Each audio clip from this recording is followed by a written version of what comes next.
வணக்கம். யோசிச்சு பாருங்களேன், ஒரே ஒரு கொள்கைக்காக ஒருத்தரால எந்த அளவுக்கு பெரிய விலைய கொடுக்க முடியும்?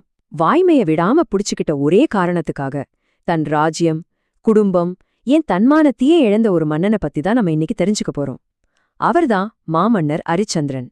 இந்த கேள்விய உங்க மனசுல நல்லா வச்சுக்கோங்க. நீங்க கொடுத்த ஒரே ஒரு வாக்குறுதிய காப்பாத்துறதுக்காக உங்க ராஜ்யம், உங்க குடும்பம், உங்க சுயமரியாதைன்னு எல்லாத்தையும் இழக்க நீங்க தயாரா இருப்பீங்களா? அரிச்சந்திரனோட கதை இந்த கேள்விக்குள்ள இருக்கிற ஆழத்தை நமக்கு அப்படியே புரிய வைக்கும். வாங்க கதைக்குள்ள போலாம். நம்ம கதையோட ஹீரோ சூரிய குலத்துல பிறந்த அயோத்தியின் மாமன்னர் அரிச்சந்திரன்.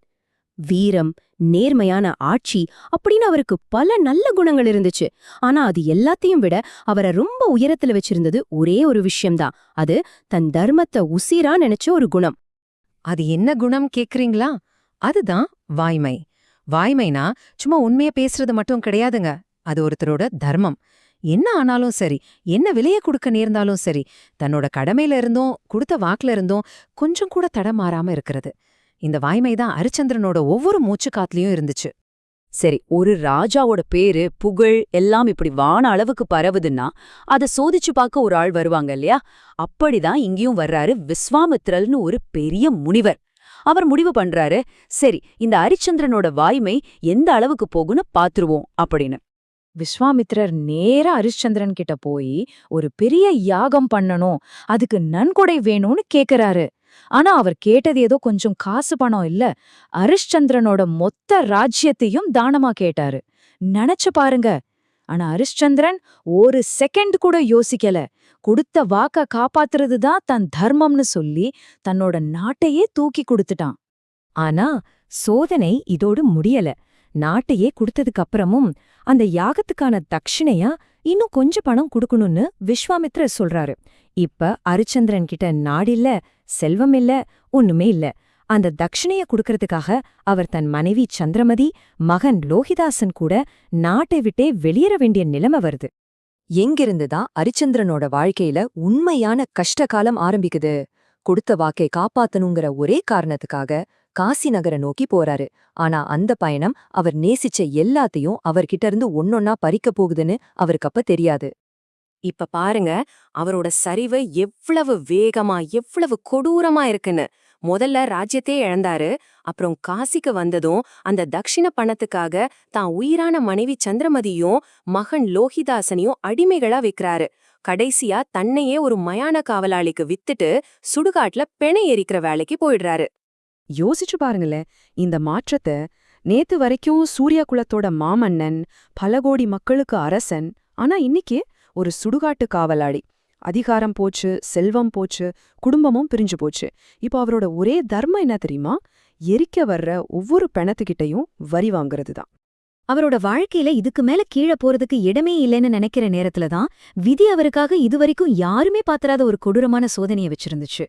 பாருங்க, ஒரு மயான காவலாளியா அங்க வர எந்த பிணமா இருந்தாலும் அதுக்கான வரிய வாங்காம எரியூட்டக்கூடாது. இதுதான் அவரோட புது தர்மம். அதை மீறவே முடியாது.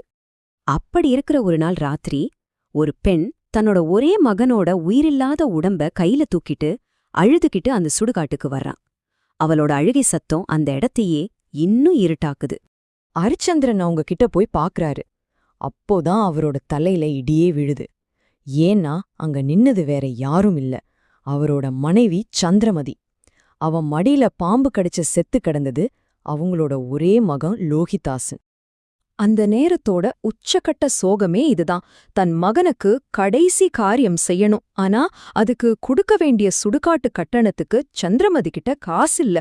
ஒரு தாயோட கையற நிலையை யோசிச்சு பாருங்க. இப்போ அரிச்சந்திரன் என்ன பண்ணுவாரு? ஒரு அப்பாவா பாசத்தை காட்டுவாரா? இல்ல ஒரு காவலாளியா கடமைய செய்வாரா? கண்ணுல வர கண்ணீரை அடக்கிக்கிட்டு மனச கல்லாக்கிக்கிட்டு சொல்றாரு, விதிமுறைப்படி கட்டணத்தை குடுக்கணும். பெத்த மகனோட பிணம் முன்னாடி கிடந்தாலும் அவரால கடமையிலிருந்து தவற முடியல. அரிச்சந்திரன் எந்த நிலைமையிலையும் தன் கடமையிலிருந்து தடம் மாற மாட்டாருன்னு உறுதியான அந்த நொடியில அந்த பெரிய சோதனையே முடிவுக்கு வருது. அவரோட வாழ்க்கையில உச்சக்கட்ட துயரமா இருந்த அந்த நிமிஷம் அவரோட மிகப்பெரிய வெற்றிக்கான தருணமா மாறுது. அதே நிமிஷம் அங்கே விஸ்வாமித்திரர் தோன்றாரு. அரிச்சந்திரனோட அந்த அசைக்க முடியாத வாய்மைய பார்த்து ரொம்ப சந்தோஷப்பட்டு, நடந்தது எல்லாமே ஒரு சோதனைதான்னு விளக்குறாரு.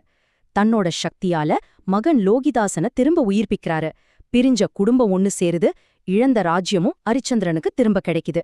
கடைசியில வாய்மைதான் ஜெயிச்சது. அரிச்சந்திரனோட கதை வாய்மைக்கு ஒரு அடையாளமா இன்னிக்கும் நிலைச்சு நிக்குது. அரிச்சந்திர புராணம் மாதிரி காப்பியங்கள்ல இருந்தும் நம்ம பாட்டிங்க சொன்ன வாய்மொழி கதைகள்ல இருந்தும் தலைமுறையா இந்த கதை நமக்கு உண்மையோட வலிமையை ஞாபகப்படுத்திக்கிட்டே இருக்கு. சரி, நாம ஆரம்பிச்ச அதே கேள்விக்கு இப்ப திரும்ப வருவோம். உங்க வாழ்க்கையில வாய்மை அப்படின்னா என்ன? நீங்க எது வரைக்கும் அதுக்காக உறுதியா நிப்பீங்க? இது நாம ஒவ்வொருத்தரும் யோசிக்க வேண்டிய ஒரு முக்கியமான கேள்வி.